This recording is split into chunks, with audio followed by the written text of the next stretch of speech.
Merci d'être avec nous.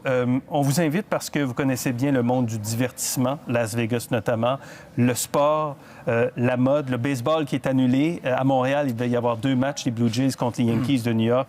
Quand je parle de divertissement, on parle du Cirque du Soleil également et tout le monde de l'investissement. Est-ce que vous avez déjà vu une chose pareille et comment vous pouvez qualifier l'impact que ça aura que l'annulation de tous ces événements?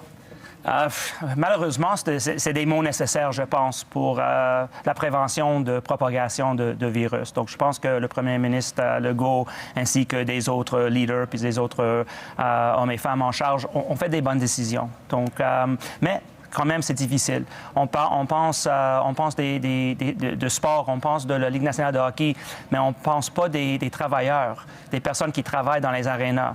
On parle des compagnies de croisière, 2 qui sont arrêtées complètement aujourd'hui, toute leur activité de croisière. Une compagnie qui a 30 000 employés. Royal Caribbean s'y arrête, ils ont 80 000 employés. Donc, on peut penser des passagers qui ne vont pas avoir leurs vacances, mais moi, je pense toujours aux employés, aux travailleurs. Et ça va être très, très dur pour beaucoup de monde pour un bout de temps. Mais vous qui voulez investir dans le hockey professionnel à Seattle ou dans le baseball professionnel à Montréal, il me semble qu'il y a un impact incroyable parce que l'économie du divertissement, du sport, de la culture, c'est quand même une économie très importante. Ouais, c'est sûr qu'avec les droits de télévision, avec tous les droits de commandite, si tu prends le Cirque du Soleil, par exemple, on fait presque 100 % de nos revenus annuels par des ventes de billets. On vend à peu près 12 millions de billets pour à peu près 1,1 milliard de dollars. Si on ne vend aucun billet, on n'a aucun revenu pour une bout de temps. C'est-à-dire que ça va avoir un impact énorme. Et donc, est-ce qu'il est clair qu'il y aura un impact énorme pour le Cirque du Soleil? Je pense qu'il est clair que plusieurs de nos productions qui font le tour du monde actuel sont annulées ou en train d'être annulées. Le futur de Vegas, le proche futur de Vegas est inconnu, mais ça commence à apparaître qu'on va passer une période très difficile pour les employés de la compagnie si on se trouve sans chaud pour un bout de temps. L'entreprise est en très bonne santé, donc c'est temporaire, mais quand même, on ne sait pas pour combien de temps on est dans cette situation-là. Mais l'entreprise a déjà été affectée dès le départ en Chine, où elle a dû annuler ses spectacles. Mais ça fait partie de notre business. Donc, on a déjà eu des attaques de terroristes à Paris, donc ça a affecté Paris. On avait l'attaque à Vegas, ça a affecté Vegas. Jamais qu'on a eu une situation où ça affecte tous les shows dans toutes les villes et tous les pays dans le monde où on fait le tour. Donc oui, la Chine était un pays problématique, mais c'était un pays problématique. Vous parliez des travailleurs tantôt. Est-ce que vous pensez qu'il y a beaucoup de gens dans le milieu du sport, dans le milieu de la culture, qui vont perdre leur emploi dans les prochaines semaines? Je pense que perdre leur emploi, non. Des mises à pied, et j'ai entendu le premier ministre Legault aujourd'hui qui parlait que demain ou après-demain, il va annoncer des mesures pour des compagnies et des gens qui vont soit perdre leur emploi ou seront mis à pied, ou les compagnies qui vont souffrir un problème de liquidité. Donc, il va y avoir des programmes gouvernementaux et je pense qu'on doit les avoir. Si on envoie les gens à la maison, par exemple, mais ils ne peuvent pas travailler à la maison, qu'est-ce qu'ils vont faire?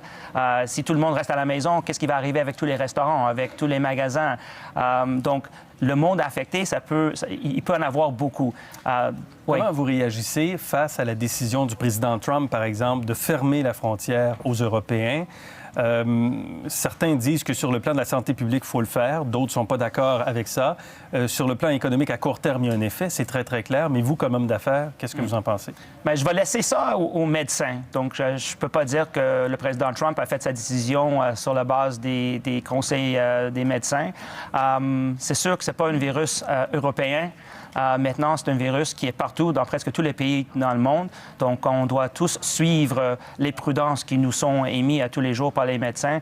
Je ne peux pas dire les motivations pour avoir fermé les frontières et pas fermé les frontières de Royaume-Uni aux États-Unis, où il y a tant de cas au Royaume-Uni que dans plusieurs pays dans l'Union européenne. Donc, je n'ai pas compris la geste, mais je ne sais pas non plus comment il est arrivé à cette décision-là. Comme président d'Investir au Canada, est-ce que ça vous inquiète pour l'économie canadienne? Non, pas vraiment, parce que ça, c'est vraiment court terme. Nous, on cherche des investissements à très long terme. Ça va nous affecter nos activités. Par exemple, l'Expo global est à Dubaï 2020. très important pour le Canada, pour aller attirer d'investissements de l'étranger. Peut-être ça va être annulé, je ne sais pas, mais si je regarde comment les choses se déroulent actuellement, ça a l'air que ça va être affecté. Donc, non, mais pour l'investissement au Canada, je ne suis pas inquiète. Je ne sais pas si je peux vous demander ça, mais pour un homme prospère et riche comme vous, est-ce que la chute boursière vous fait mal en ce moment? C'est sûr qu'il n'y a personne qui ne fait pas mal.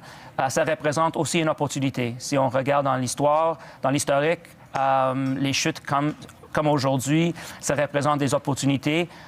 Si j'étais un investisseur, j'en suis un, je me rentrais un petit peu aujourd'hui, peut-être un petit peu demain, mais il ne faut pas trop gager dans une journée ou dans une semaine parce qu'on ne sait vraiment pas où ça va aller. Est-ce que la bourse peut chuter un autre 5 000, un autre 10 000? Est-ce que ça peut revenir la semaine prochaine? On ne le sait pas. Mais on voit des compagnies avec des bilans très forts, qui ont des entreprises très fortes, qui vont revenir très fort et leur cote de leurs actions est très bas. Donc, ça représente... Il y en a des bonnes opportunités aujourd'hui. Mitch Garber, vous êtes président d'Investir au Canada, président du Cirque du Soleil, entrepreneur. On vous connaît bien. Merci d'avoir accepté notre invitation. Merci, Gérald. Merci.